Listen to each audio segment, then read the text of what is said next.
nuestros pacientes que podamos atender van a venir con un proceso respiratorio.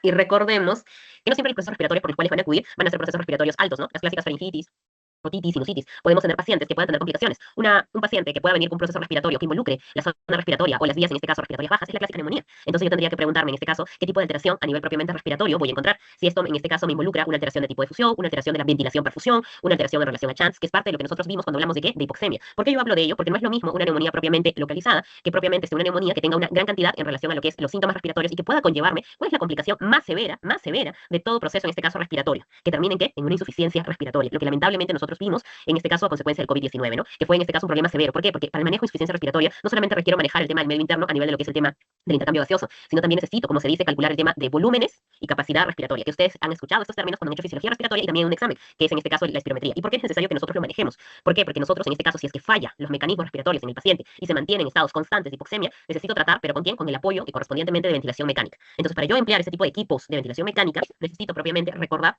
a ver, me quedó pendiente, ya, perfecto, sí está grabando. Perfecto. Entonces necesito recordar cómo funciona de manera normal, correspondientemente, el pulmón con sus estructuras alveolares. Entonces nosotros vamos a hablar el día de hoy acerca de los patrones espirométricos. Dentro de los patrones espirométricos nosotros tenemos los clásicos. ¿Cuáles son estos clásicos? El patrón restrictivo, como patologías en relación a lo que es la fibrosis, y el patrón, en este caso, obstructivos, patologías representantes, en este caso, como el asma correspondientemente. Entonces, estos dos patrones, ¿ya? ¿Qué valores espirométricos necesito? Está bien, ya he hablado de restrictivo y he hablado de obstructivo, pero ¿quién lo representa? Hay dos valores importantes. Uno, que es el famoso BEF, que es el volumen expiratorio en el primer segundo, y el otro, que es la capacidad vital correspondientemente forzada. Entonces, estos dos valores me van a ayudar a mí a decir, ¿no? ¿Tengo mi problema obstructivo o tengo mi problema restrictivo? ¿Qué más voy a estudiar el día de hoy o repasar el día de hoy? ¿Qué mecanismos me van a conllevar a una insuficiencia respiratoria? Recordemos que insuficiencia respiratoria yo necesito no solamente la sintomatología clínica marcada, eso sí es algo que hay que recordarlo porque ha sido pregunta de NAM y residencia. Muy aparte de la clínica marcada, es obligatorio, es necesario que ustedes tengan los valores de AGA. Y el AGA es el examen de gases arteriales. ¿Qué necesitan? El pH, la presión parcial de CO2, ¿ya? La cantidad de oxígeno, la fracción inspiratoria de oxígeno, y esos valores, ¿dónde están? Están en este AGA, ¿ya? Entonces yo necesito, para hablar de insuficiencia respiratoria, no solamente síntomas, sino también números reales, ¿ya? Entonces necesito interpretar, porque si yo lo logro interpretar, voy a poder tener, en este caso, una impresión diagnóstica acertada. Mientras más me acerque mi impresión diagnóstica, mejor terapéutica voy a hacer. Entonces, hay fórmulas que nosotros vamos a emplear dentro de lo que es el AGA correspondientemente. Entonces acá me está hablando de una relación. ¿De qué relación me está hablando? De la presión parcial de oxígeno sobre lo que es el FiO2. ¿Y qué es el FiO2? Es la fracción inspirada en este correspondientemente de oxígeno. Entonces, esta relación de ambos, ¿qué me va a dar? El índice de qué? De oxigenación. También hay otro valor que me está mencionando, la famosa gradiente alveolo arterial. Esta gradiente, ustedes cuando recuerdan su teoría, habían dos tipos, ¿no es así? La gradiente alveolo arterial normal y la gradiente alveolo arterial, en este caso, alta, aumentada. Entonces, Doctora ¿cómo yo Patricia, disculpe, no se está viendo lo que está compartiendo. O sea, sí se ve, pero no avanza. Sí, en la Ah, segunda PPT. segunda vez, a ver. Un momento. ¿Ahora sí se visualiza? Sí, doctora. Ya, pero entonces lo mantendremos de esta forma para que no haya dificultades. Entonces, yo necesito, para ello, calcular de manera numérica correspondientemente este valor de la gradiente alveolo arterial. La pregunta es, en este caso, ¿qué parámetros propiamente voy a necesitar para calcularlo? Y por eso nosotros hablábamos de quién, del FiO2, ya, esa fracción esperada de oxígeno, a medio ambiente normal, ¿cuánto debería ser? Así como estamos nosotros en este momento. Lo normal debería ser un 0,21%, ¿no? En zonas como la de la costa, ¿no? Entonces es la fracción correspondientemente de oxígeno a nivel del medio ambiente. Pero ¿por qué necesito conocer ello? Porque este valor no es lo mismo en lugares de mucha altitud. En lugares de mucha altitud los pacientes también hacen hipoxemia, pero no porque tengan un proceso correspondientemente de POC, de fibrosis, entre otros, sino por un tema mismo de la altitud en la cual la cantidad de oxígeno es menor. Entonces, para aquellas personas que viajan a lugares de mucha altura, van a sentir propiamente, ¿no? Esta respuesta para tratar de compensar esa poca cantidad, en este caso, a la cual van a tener que habituarse en relación al oxígeno. Entonces, es por eso que sí es importante aclarar el valor del FiO2. Ahora, solo el FiO2 no. Me están hablando que es un cálculo numérico que se multiplica la presión atmosférica, la presión en este caso también del agua. ¿Quién más está involucrado? La presión correspondiente de dióxido de carbono, ¿ya? El RQ, y la presión de oxígeno. Entonces, de este valor correspondientemente, este numérico, nosotros tenemos estas constantes. La presión atmosférica es de 170, la de agua de 47, el RQ de 0,8. Ahora, si bien es cierto, yo tengo que aplicar como se dice ello, yo necesito saber cuánto es el valor normal, porque nosotros hemos hablado hace un momento que está normal y que está alto. Y la pregunta es, ¿qué es alto? 2, 3, 4, 10, 100. Entonces, es algo que nosotros también necesitamos, como se dice, conocer. El valor correspondientemente en adultos, en relación a esta gradiente alveolar arterial, es de 15 a 20 milímetros de mercurio. Y entonces, mi valor tope normal tiene que ser, en este caso, hasta menor de 20 milímetros de mercurio, para yo decir que está normal. Pero si yo hablo, por ejemplo, de un valor de 50, 70, quiere decir que mi gradiente alveolar arterial está alta. ¿Ya? En jóvenes es mucho más estricto, porque recordemos que en jóvenes las estructuras correspondientemente están mucho más conservadas, lozanas. Entonces, ¿cuánto va a ser nuestra gradiente como valor normal? De 10 a 15. Y en personas adultas mayores también tenemos que saber que esto puede variar. Y un factor importante es la edad, ¿no? Cuando ustedes han trabajado la fisiología del envejecimiento. Entonces, acá nosotros vamos a encontrar como un tema de valor de 25 a 30. No porque sea adulto mayor quiere decir que yo voy a tener más tolerancia a esperar que el valor sea más alto. No, aclaremos el mensaje. Si bien es cierto es adulto mayor, pero nuestro tope de normalidad correspondientemente es hasta 30. Por lo tanto, si yo encontrase un adulto mayor de 40, 50, su gradiente alveolar arterial, cuidado, quiere decir que hay un problema correspondientemente, una patología hipóxica que me está generando el aumento de este gradiente, ¿ya? Por eso es que el oxígeno es importante para poder calcularlo.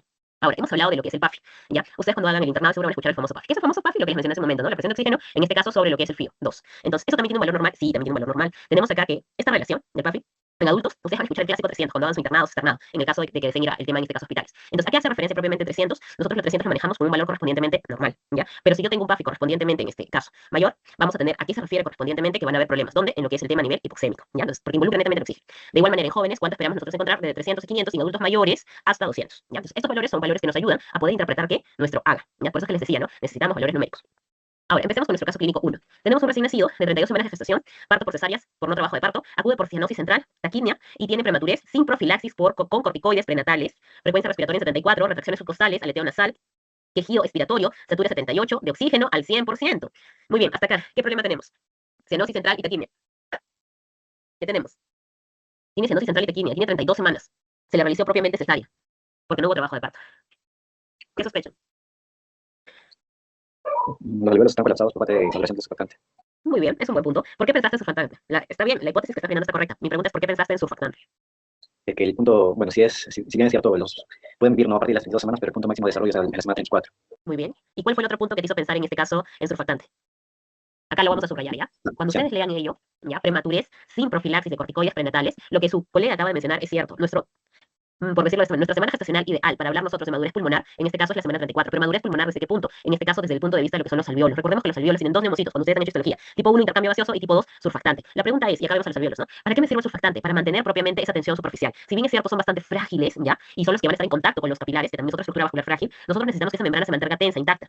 Entonces, este neumocito tipo 2 nos ayuda con ello. Pero si este pequeño ha nacido en la semana 32 y no ha usado la mamá, no le han colocado como profilácticos corticoides, ¿qué ocurre? Que estos alveolos van a estar tan frágiles propiamente que se van a romper, ¿ya? Entonces van a colapsar correspondientemente. Y este colapso de alveolos, si perdemos territorio alveolar, ustedes todavía no han llevado fisiopatología 2, pero hay una diferencia, en este caso, anatómica entre niños y adultos, en relación al tema de los alveolos. ¿Ya? Y ese es un punto de lo cual estamos en este caso trabajando, ¿no? En relación, uno, la cantidad de alveolos, y dos, la importancia de este neumocito tipo 2. Por lo tanto, si mientras más alveolos se me colapsen, menor territorio de intercambio tengo. Por eso es que este pequeño que tiene cianosis central y tiene propiamente taquimia, ¿ya? Entonces la frecuencia respiratoria está bastante alta, ¿ya? Y de igual manera vemos que no responde. ¿Por qué vemos que no responde? Porque tiene una saturación de ¿cuánto? De 68 al 100% de oxígeno. Es decir, se le está dando el oxígeno al tope máximo, sin embargo, su organismo en este caso no lo responde. Si hablamos nosotros de trastornos de medio interno, ¿qué está ocurriendo con este pequeño? Si es que respiras rápido, ¿cómo se llama ese problema? Estás hiperventilando, ¿no? Y si yo hiperventilo, ¿qué va a pasar con mi CO2? Y acá lo vemos. ¿Qué va a pasar con mi CO2? ¿Cuánto está acá?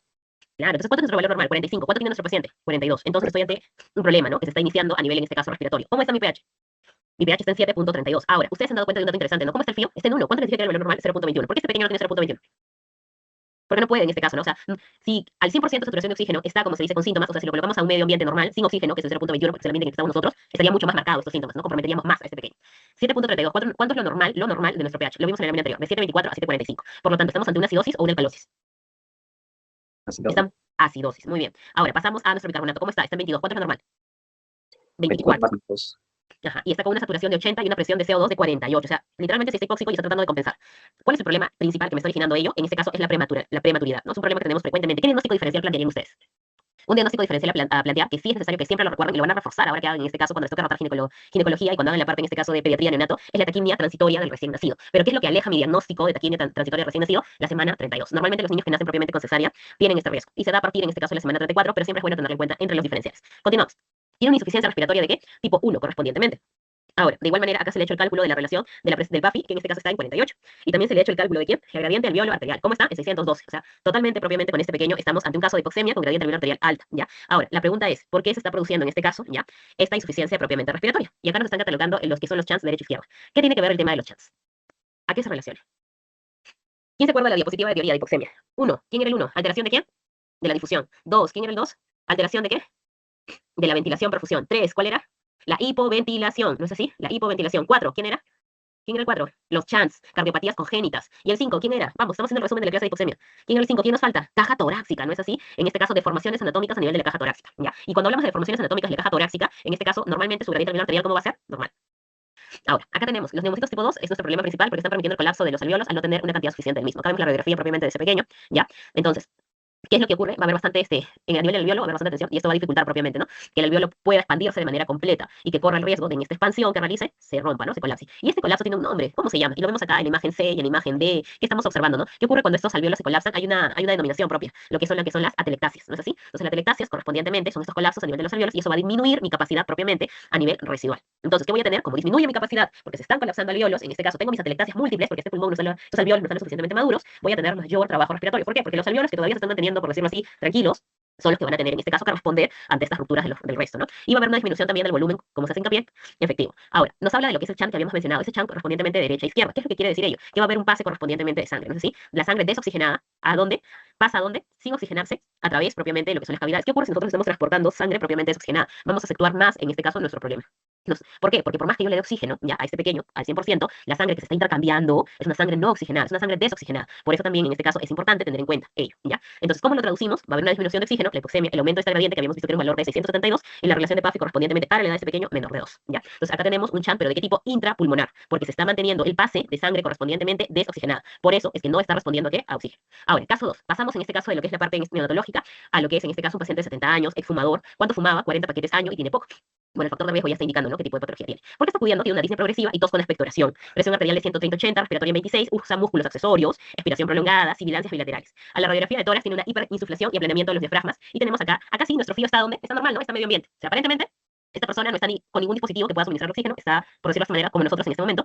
Y el pH está en 7.35, el PCO2 es 52, oxígeno 58, bicarbonato en 27 y satura 89. Está en la saturación 89 que está hipóxico. ¿Por qué? Porque este paciente tiene sibilantes. O sea, si hay sibilantes, hay un compromiso, en este caso, a nivel de campos pulmonares. Por algún factor, los bronquios están obstruidos. ¿Y por qué están obstruidos? Porque este paciente tiene poco. Por eso, es que como están obstruidos, está usando musculatura accesoria adicional, porque necesita, en este caso, el requerimiento de oxígeno respectivo. Entonces, y en plaquita, ¿cómo está en la radiografía? Una hiperinsuflación. Ahora, habíamos visto que en este caso está con su hipoxemia, la cantidad propiamente de oxígeno totalmente 58. ¿Cómo está en este caso el pH? Habíamos dicho que era de 7 correspondientemente. ¿Cuál era nuestro punto de corte? Hacia el punto corte. Ya, entonces estamos en este caso con 7.35. Bicarbonato en 27, ¿ya? Y nuestro PCO2 está en 52. Así ¿Cuánto lo era? hace. Ya, una acidosis de qué tipo, respiratoria o metabólica. Sí, Pulmón o todo. riñón. Respiratoria. ¿Ya? Entonces, recuerden que el pH tiene una relación directa ¿con quién? Con el riñón. ¿Qué quiere decir relación directa? Que si mi pH aumenta, mi bicarbonato también, en este caso se ve afectado y también aumenta. Si mi pH disminuye, mi bicarbonato también ocurre lo mismo. Pero ¿cuál es el problema en este caso con mi riñón? Que su respuesta siempre es lenta, ¿no? Y eso lo vimos en esta clase de la semana 2. Pero ¿qué ocurre con el pulmón? Con el pulmón es inverso, ¿ya? En este caso, si yo hablo de aumento de lo que es el CO2, me refiero en este caso a una acidosis, ¿ya? Mientras que si este está disminuido, mi CO2, hablábamos de una alcalosis.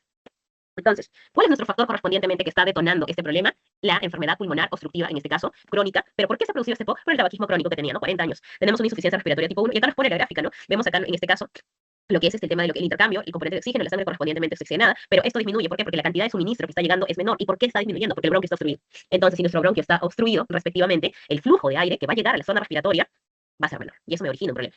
Ahora, a nivel gasométrico, me están aplicando el tema de los cálculos. En el caso del caso 1, nosotros vimos que teníamos un valor de 600, era una hipoxemia con gradiente alta. En este caso, el cálculo cuánto nos está dando en relación a lo que es la gradiente del velo arterial, nos está haciendo una referencia a ver, vamos a ver nuestro cálculo. Nos sale en este caso en 26. Y nos está en 26. Y nos está catalogando correspondientemente que también está elevado, ¿ya? Y también nos habla de nuestra relación correspondiente PAFI, que está en 276. Este paciente era adulto mayor. En un paciente adulto mayor, ¿cuánto era nuestro valor tope para poder hablarlo? 200. 200, ¿no? Entonces estamos en 276.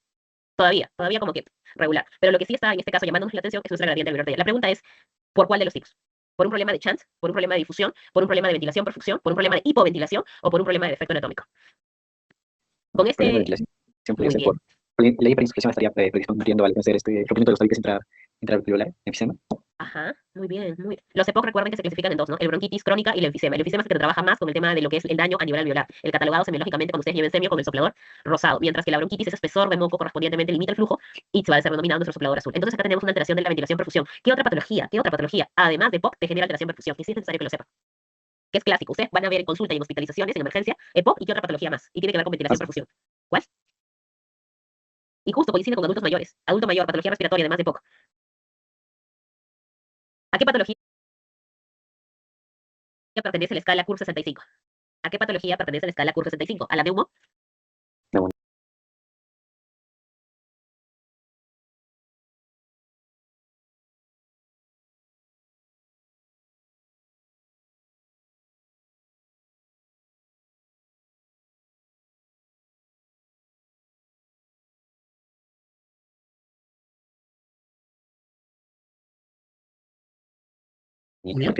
A la neumonía, ¿no? Entonces, en adultos mayores, no solamente pensar en este caso en el tema de POC, sino también pensar en neumonía. Y también me produce alteración de la ventilación perfusión. ¿Pero por qué en este caso? Porque el bronquio está obstruido y no pasa aire, sino porque el alveolo tiene contenido, ¿no es así? Tiene contenido. Y aparte de eso, va a haber un exudado correspondientemente, ¿no? Producto de este proceso infeccioso.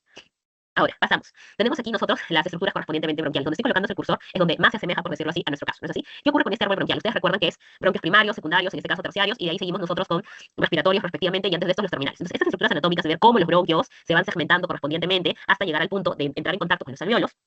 hace que, en este caso, ya que si yo tengo una alteración anatómica en estas estructuras, voy a tener que limitaciones. Otro punto, el bronquio no es solamente en este caso una estructura sola, sino que está conformado por un componente que lo vemos acá, que es la musculatura lisa, y también tiene un componente de mucosa, porque produce también glándulas, ¿ya? En este caso, esa producción glandular nos ayuda a la producción de moco, ¿ok? ¿Y para qué es este? ¿Por qué yo necesito conocer ello? Porque ante problemas de mi bronquio, sea por broncoconstricción, porque este músculo propiamente, en este caso, cierre el flujo del aire, o porque estas glándulas de la mucosa produzcan más moco, ya que el espesor ocluya, estos dos mecanismos pueden generarme ¿qué? Limitaciones en el flujo de aire y por lo tanto hipoxemia. Incluso el tema del acúmulo no solamente es importante por la obstrucción, sino también por la agregación de gérmenes, porque un problema que tienen los pacientes con EPOC, especialmente con bronquitis crónica, es que hacen agregaciones, en este caso bacterianas. Entonces, esto disminuye la ventilación perfusión y por lo tanto la presión parcial de oxígeno. Entonces, acá nosotros tenemos, ¿no? Si los bronquios están obstruidos, voy a tener que áreas de hipoventilación, porque no va a pasar lo suficiente. Y si yo tengo destrucción de los alveolos, ¿ya? Aquí hablo del efisema, o sea, el aire podrá pasar, pero ¿con quién va a intercambiar si ese alveolo está destruido? ¿No es así? Entonces, eso es algo que yo tengo que tener en cuenta. Aquí, dentro de lo que es la destrucción de los alveolos, si bien es cierto, la relación ventilación-perfusión más bien va a estar alta porque vamos a tener en cuenta que el espacio muerto. Ahora, tenemos este siguiente caso. Tenemos una mujer de 62 años que tiene disnea, también adulta mayor, tiene disnea progresiva y tos seca, exposición ambiental crónica al polvo mineral. Acá vienen de las enfermedades ocupacionales, por decirlo así, especialmente en aquellas que tienen que ver con industrias mineras o químicas. Tiene crépitos secos en ambas bases, hipocratismo digital, ¿ya? ¿Y qué es hipocratismo digital? ¿Qué característica tienen los pacientes con hipoxemia a nivel de los dedos? Normalmente los dedos, correspondientemente, son dedos, en este caso, de gran tamaño, ¿no? Incluso el tema de las uñas se les conoce como el famoso tema de las uñas en vidrio de reloj, ¿ya? Y eso se debe a esos problemas hipóxicos que presentan, como se dice, las pacientes, ¿ya? Le hacen la prueba de caminata de 6 minutos, tiene una saturación de inicio de 92%, pero el esfuerzo físico 82%, o sea, una modificatoria, ¿no? En relación al esfuerzo. Igual, esta paciente no tiene suplementación, por decirlo así, de oxígeno, está al medio ambiente, igual que nosotros, frío 0,21. El pH está en 7,43, el PC2 en 38, presión de oxígeno 66 y bicarbonato en 23. Igual, tengo yo un estado propiamente de hipoxia. Y en el caso del PC2, ¿cómo está mi PC2? ¿Acidótico o alcalótico? Entendiendo Alcalótico. Alcalosis, ¿no? ¿Qué tiene mi paciente? Si ha estado expuesta correspondientemente a lo que es el polvo durante tantos años. ¿Viene la? ¿Sí? No, tiene fibrosis, ¿no es así? Recuerden que la exposición a químicos o elementos mineros correspondientemente genera, en este caso, fibrosis. ¿Y qué ocurre en la fibrosis? El espacio de intercambio puede llegar ¿qué? A engrosarse, ¿no es así? ¿Cuál es la característica tomográfica de la fibrosis pulmonar? Ustedes han escuchado el término alguna vez en panal de oreja. Ya ese es un término que nosotros usamos con este tipo de pacientes, ¿ya? Y realmente cuando veamos una imagen tomográfica sí se ve como las estructuras bastante marcadas. Ya, está bien interalveolar y se ensanchan, evitando el de la presión. Exacto, muy bien. Entonces eso tiene que ver con el primer punto que les dije, alteración de quién, de la difusión. ¿Qué ocurre en este caso si mi zona de difusión está engrosada? Por más que vaya pase de oxígeno no va a poder pasar, ¿no? Por eso es difusión, no va a pasar. Entonces esos tabiques se van a ver engrosados producto de esta exposición continua a este elemento con el cual trabajo. Entonces, haciendo los cálculos, ¿cómo sale mi gradiente alveolar arterial? Va a salir en este caso elevada, ¿no es así? Y estamos hablando propiamente, es por eso que cuando ella hace ejercicio físico, donde necesita propiamente un tema de un adecuado intercambio por el esfuerzo físico que realiza, no es suficiente. Y por eso ella responde con qué? Con disnea y la hipoxemia es mucho más marcada. Pero acá nuestro problema está donde espacio, en este caso, de intercambio. Entonces acá yo vemos, primero que nada, estamos hablando de una fibrosis, ¿por qué se produce la fibrosis? La fibrosis correspondientemente se va a producir este engrosamiento, primero que nada por estados inflamatorios y porque va a proliferar elementos. Ahora, ¿qué elementos producen que haya este engrosamiento? Y acá tenemos los fibroblastos, ¿no es así? Entonces, estos fibroblastos al proliferar, ¿qué hacen? Tienen que buscar áreas donde se van a depositar y no el solo, sino también tenemos fibras de colágeno. Entonces, esta membrana, recuerden que hablamos que los alveolos intercambian con los capilares, muy bien. Esta membrana alveolo capilar deja de ser una membrana libre. Y empieza, como se dice, a acumularse de fibras de colágeno, fibroblastos, y esto que hace, el engrosa esta zona, y por lo tanto limita mi intercambio gaseoso. Entonces, el engrosamiento de la membrana alveolar arterial, la reducción de esa área de intercambio, porque obviamente lo va a reducir, y el remodelamiento de la vascular a nivel del pulmón, me va a generar efectos correspondientemente. Y entre esos efectos va a tener que ver con la difusión correspondientemente al tema de oxígeno y la resistencia que va a ofrecer a nivel vascular, ¿ya? Es por eso que por más que este paciente con fibrosis, al igual que el primer caso que vimos, ¿no? De Chant, por más que ustedes le aumenten la cantidad de oxígeno correspondientemente, ustedes en este caso tienen un limitante. En el caso de la alteración de difusión, ¿qué limitante tienen? Esta fibrosis, este engrosamiento que va en este caso a limitar este pase, ¿ya? Entonces eso es algo que hay que tener en cuenta. Dentro de la clase teórica, en esa tabla que les mencioné, correspondientemente de cinco patologías que me producen hipoxemia, otro punto que también me dice esa tabla es quiénes van a responder a oxígeno y quiénes no. Ahora, pasamos a nuestro segundo caso, bueno, a nuestro cuarto caso. Tenemos un hombre de 25 años, politraumatizado por un accidente en moto. Entonces, tenemos acá un paciente que tiene lesión medular C3 y C4. O sea, es decir, ¿qué lado de la médula, en este caso, qué lado de la médula espinal? Recuerden que la médula espinal tiene segmentos, ¿no? ¿Qué segmento sería? C3, C4, cervicales, ¿no es así? Muy bien. ¿Y por qué? Exacto, muy bien. ¿Por qué es necesario tener en cuenta ello? Porque recuerden, ¿la respiración es voluntaria o involuntaria? Ustedes están en este momento diciendo, nosotros no nos decimos a nosotros mismos, tenemos que respirar, ¿no? O al igual con nuestro corazón, ¿no? Tienes que latir. ¿Son funciones de qué tipo? Simpático. Autónomo. Exacto, autónomas, involuntarias, ¿no? Entonces quiere decir que hay un centro respiratorio, ¿no? ¿Y dónde está nuestro centro respiratorio? El bulbo. Bulbo, a nivel de tronco, muy bien. Recordemos que el tronco tiene en este caso protuberancia, bulbo raquídeo, o también denominado médula oblongada, y lo que es el mesencéfalo. ¿Por qué es importante ello? Porque estamos hablando en este caso de lesiones cervicales. Otro punto, nuestro centro respiratorio, ¿con qué funciona? ¿Cómo se activa? ¿Con oxígeno o CO2? CO2. Perfecto, muy bien. Ahora, ya, este paciente en este caso tuvo una lesión cervical. Las lesiones cervicales son peligrosas, por eso el uso también de cinturón de seguridad en lo que es el tema de los automóviles, ¿no? Porque una lesión en esta zona puede producirnos una tetraplegia. Entonces, tenemos que ser muy cuidadosos propiamente con esta estructura. El paciente tiene bradypnia. somnolencia progresiva. La frecuencia respiratoria está en 8. O sea, acá no vemos lo que hemos visto en el paciente con fibrosis, no hemos visto lo que hemos visto con el pequeño de chant pulmonar, tampoco con el paciente de POC. Acá más bien estamos viendo lo opuesto, ¿no? Tiene 8 de frecuencia respiratoria. Movimiento paradojal abdominal, hipoventilación evidente, ¿ya? Tiene un pH en 7,28, bicarbonato en 26, el PCO2 está en 62, la presión de oxígeno en 54 y la saturación de oxígeno en 86. ¿Qué pasa con esa presión de CO2? ¿Cómo está? ¿Acidótica o alcalótica? Acidótico. ¿Por qué? Porque está hipoventilando. El paciente está hipoventilando, ¿no? ¿Y por qué está hipoventilando? Porque vemos nosotros que su frecuencia respiratoria está al límite, pero el límite en el valor inferior. Entonces, ¿qué está ocurriendo con este paciente? Este paciente ha tenido un trauma medular, ¿ya? Un trauma medular y está haciendo una insuficiencia respiratoria tipo 2. Habíamos hablado de los 3 casos anteriores que era tipo 1. ¿Por qué era tipo 1? Porque tenía que ver con qué estructura, alveolo y membrana capilar. En cambio, este es tipo 2 porque tiene que ver con qué estructuras. Extrapulmonares, ¿sabes? Extrapulmonares, bien. Y una de esas estructuras extrapulmonares es la médula, en este caso de tipo cervical, que tiene que ver con quién, con una estructura importante que es el diafragma, ¿no es así? Y no solamente el diafragma, sino también con nuestros centros correspondientemente de control. Entonces, este paciente, ¿cómo creen que va a estar la gradiente? Alveolo arterial. ¿Cómo va a estar? Normal, porque ¿cómo está su alveolo y sus capilares en esta persona? Están normales, tiene razón. El problema, ¿dónde ha sido? A nivel de la médula. Por eso es que Kate está hablando, ¿no? De los músculos propiamente que nosotros empleamos a nivel de extrapulmonar. Cuando ustedes hablan de tiraje, siempre recuerden estos grupos musculares. En este caso, vamos a hablar de los músculos intercostales. Nosotros vemos ese movimiento rápido a nivel de esos músculos y los músculos propiamente supraclaviculares, ya son los más visibles. Este paciente tiene una respiración, nos hace referencia de tipo abdominal, ¿ya? Entonces, eso hay que tenerlo también en cuenta. Entonces, este paciente, acá vemos, ¿no? Lesiones medulares de C3 correspondientemente a C5. ¿Con qué nervio involucrado tienen que ver? Con el nervio frénico. Este nervio frénico se encarga de lo que es el control del diafragma. Entonces, si yo tengo una lesión en esta zona, se pierde el control del diafragma. ¿Y por qué yo trabajo diafragma? Porque nosotros hacemos dos movimientos, ¿no? El inspiratorio y el expiratorio, que si bien es cierto es automático, pero involucra ¿a quién? A nuestro diafragma. Entonces, si hay menor actividad del diafragma, nuestro tórax se mueve menos. Por eso este paciente está ¿qué? Hipoventilando. Hay menor respuesta respiratoria y menor volumen tidal. ¿Ya? Entonces, eso explica por qué el paciente en este caso está comenzando a retener CO2, ¿no? Y a perder, en este caso, el tema de oxígeno. Entonces, acá hemos visto 3 patologías gradiente alveolar arterial altas que involucran insuficiencia respiratoria tipo 1 y hemos visto una que es un traumatismo raquimedular de insuficiencia respiratoria tipo 2 y gradiente alveolar arterial normal. ¿Qué otra patología, además del traumatismo raquimedular, me puede producir un caso semejante de insuficiencia respiratoria tipo 2? ¿Qué otra patología? Y que te involucra diafragma. Vamos. ¿Qué otra patología? Hay un problema de miastenia gravis.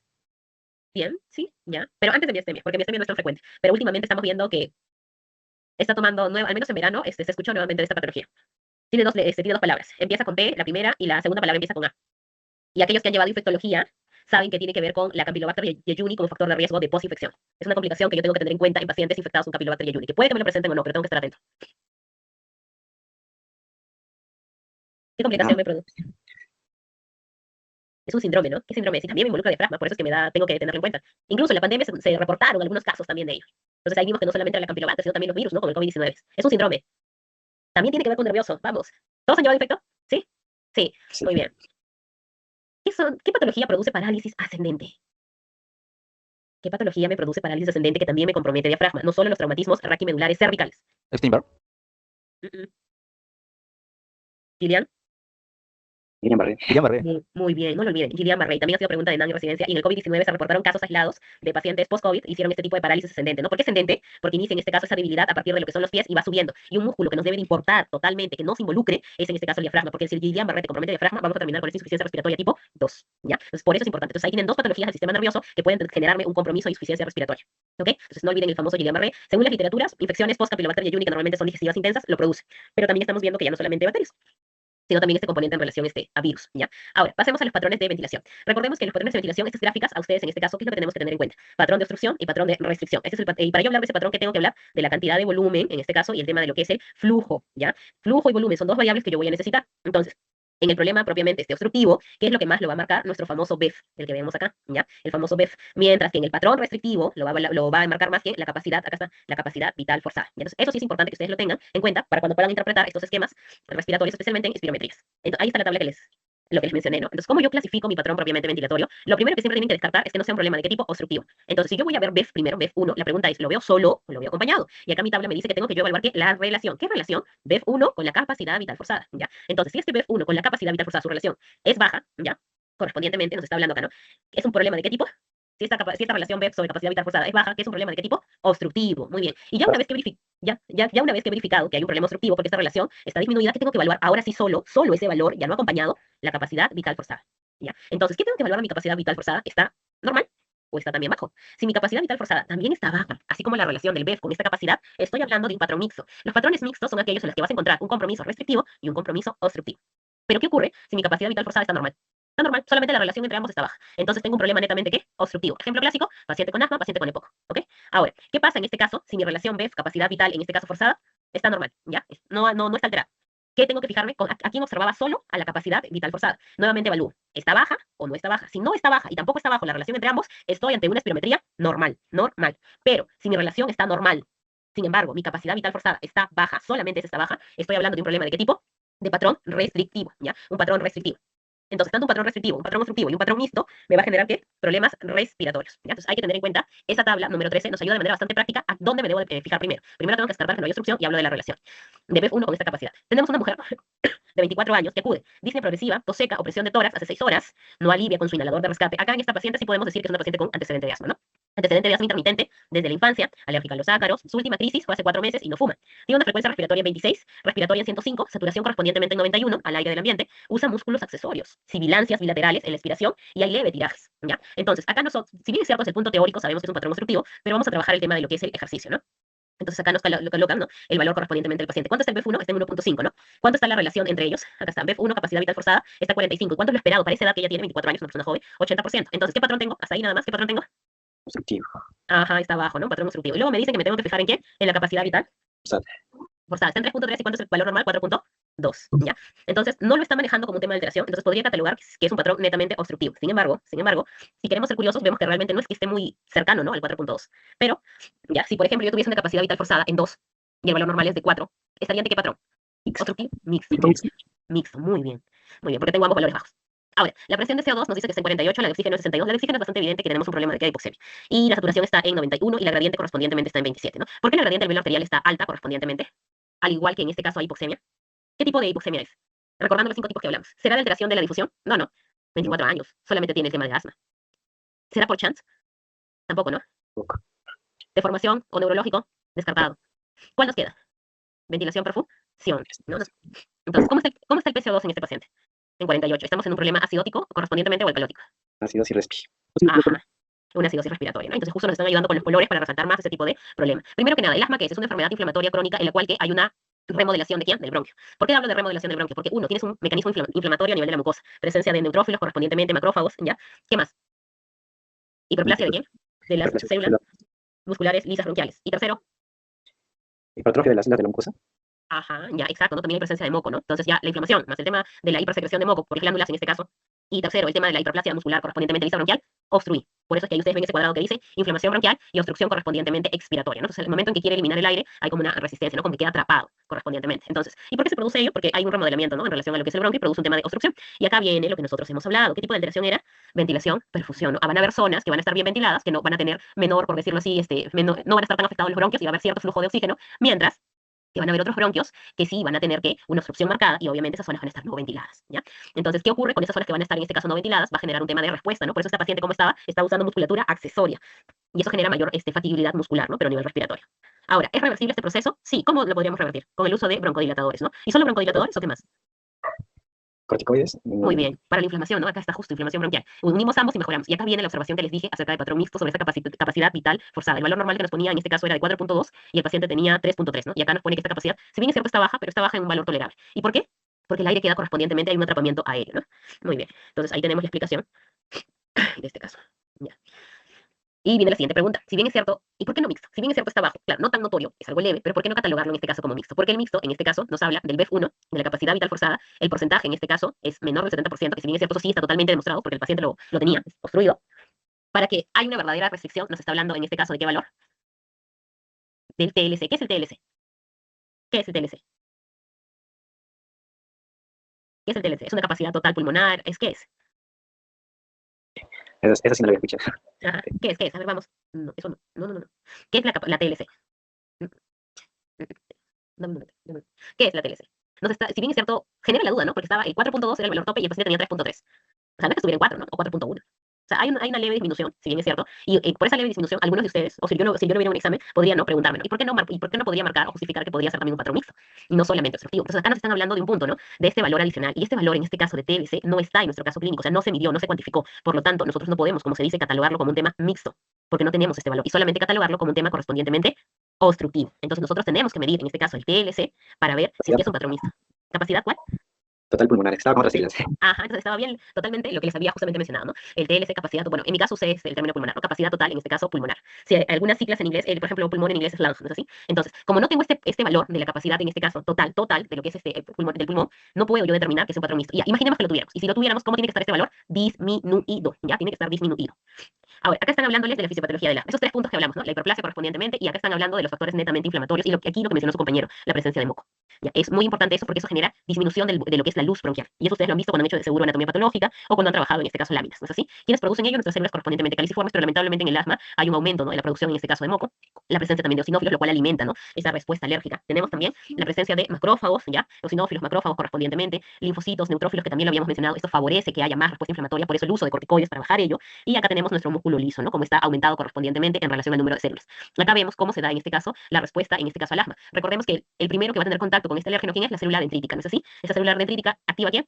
El linfocito T, en este caso estamos hablando del linfocito TH2, llama a las interleuquinas, la interleuquina 4, para que atraiga linfocitos B. ¿Y por qué yo necesito linfocito B? Porque el linfocito B se encarga de quién? De nuestra querida inmunoglobulina E, que es parte necesaria para este proceso. ¿Por qué? Porque esta inmunoglobulina E tiene que unirse con un receptor, el receptor, en este caso FC, que va a aceptar a esta inmunoglobulina E. ¿Y dónde lo vamos a encontrar? En los mastocitos. ¿Para qué? ¿Para qué? Para que no solamente me traiga más inflamación con la interleuquina 5, sino también me agregue, ¿no? Más elementos inflamatorios, en este caso, como lo que son los eosinófilos correspondientemente. ¿Y para qué me sirve ello? Para que liberen, ¿para que liberen qué? Mediadores inflamatorios. Recordemos que nosotros tenemos la presencia, en este caso, de leucotrienos, ¿ya? Prostaglandinas, histaminas, lo cual favorece más mi respuesta inflamatoria y mis síntomas respectivamente.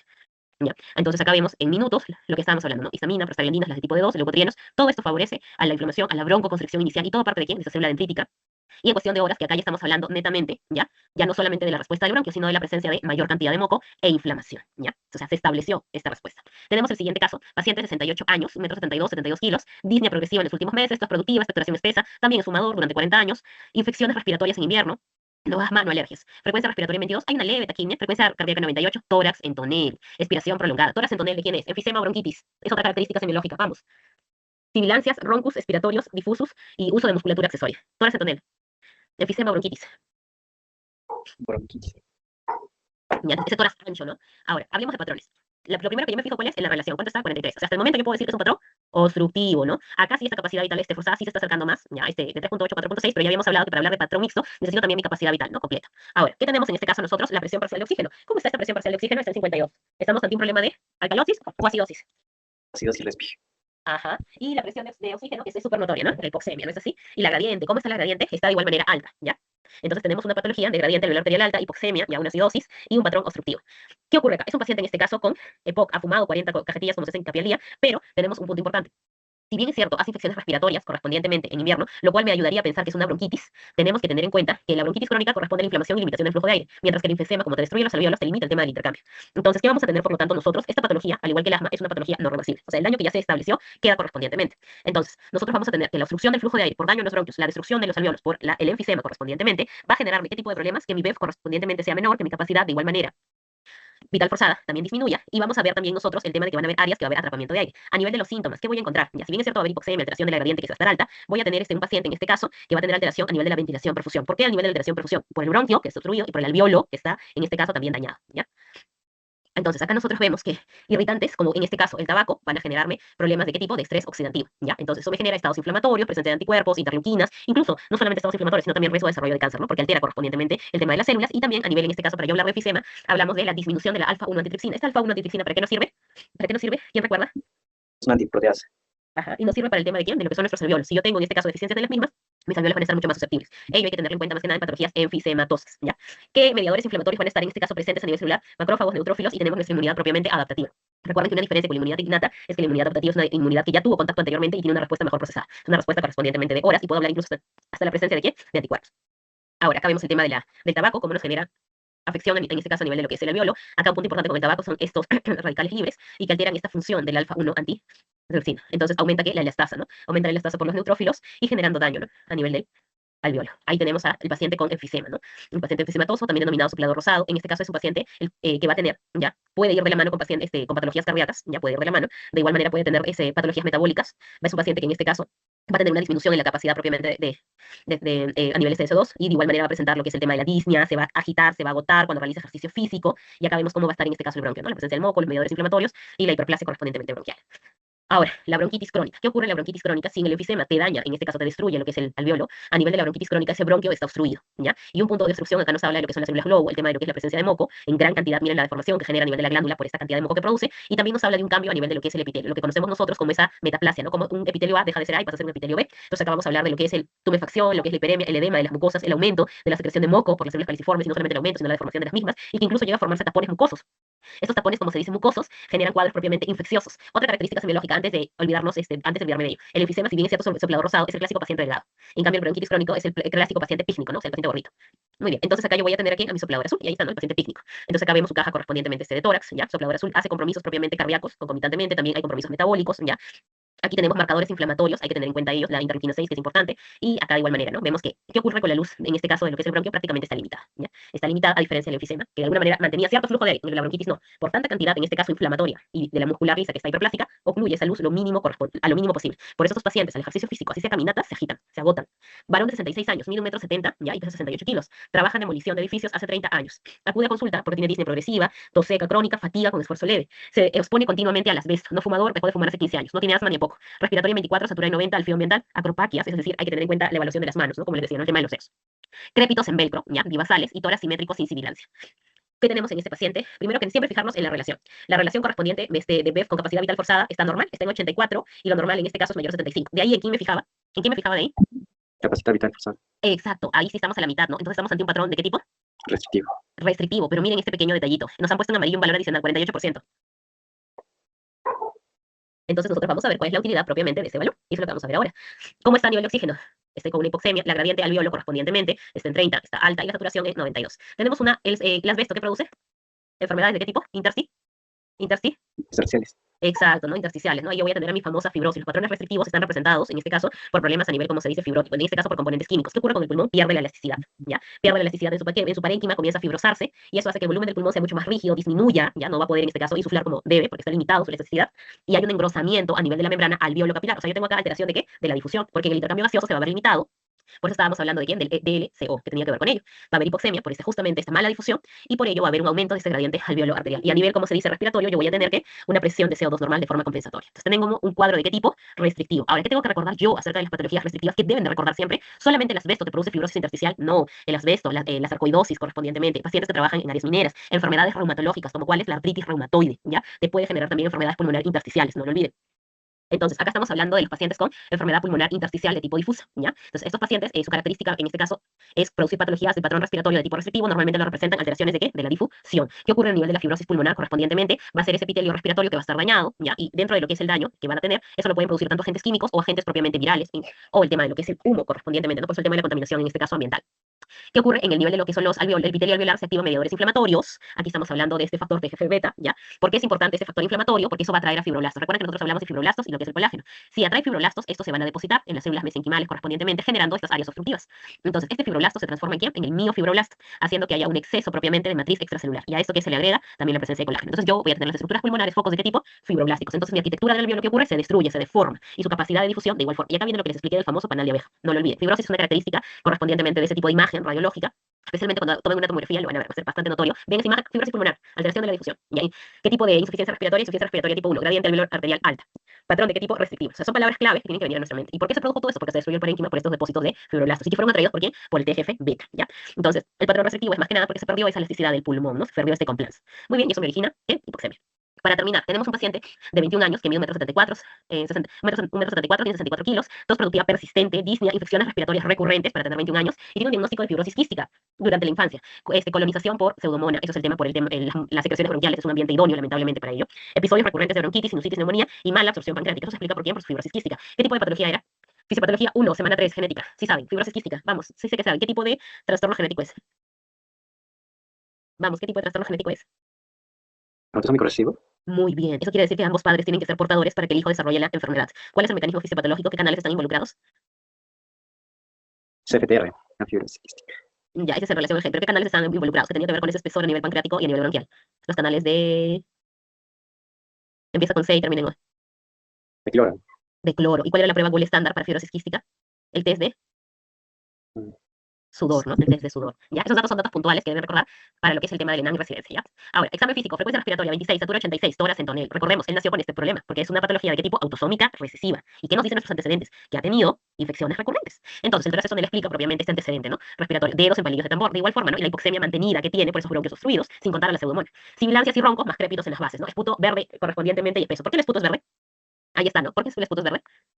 Por la colonización crónica de suelos humanos. Excelente. Ahora, ¿qué patrón estamos? Y me están marcando todos. Primero, no se olviden, vemos la relación BF1 capacidad. ¿Está? Disminuida. Obstructivo. Pasamos a la capacidad vital forzada. 2.8, también está bajo. Entonces tenemos un patrón mixto, pero en el mixto, ¿qué me pedían? La capacidad vital, en este caso pulmonar. ¿Y cuánto está? 4.7. O sea, en este caso sí me han dado ese valor comparado a los casos anteriores. Entonces, ¿sí puedo decir que es un patrón mixto? Sí. Sí, porque tengo no solamente la obstrucción correspondientemente del bronquio, ¿no? Sino también a nivel del pulmón, que también tiene una restricción. Por eso ese cambio anatómico del tórax, ¿entender? Ahora, presión de CO2, 54.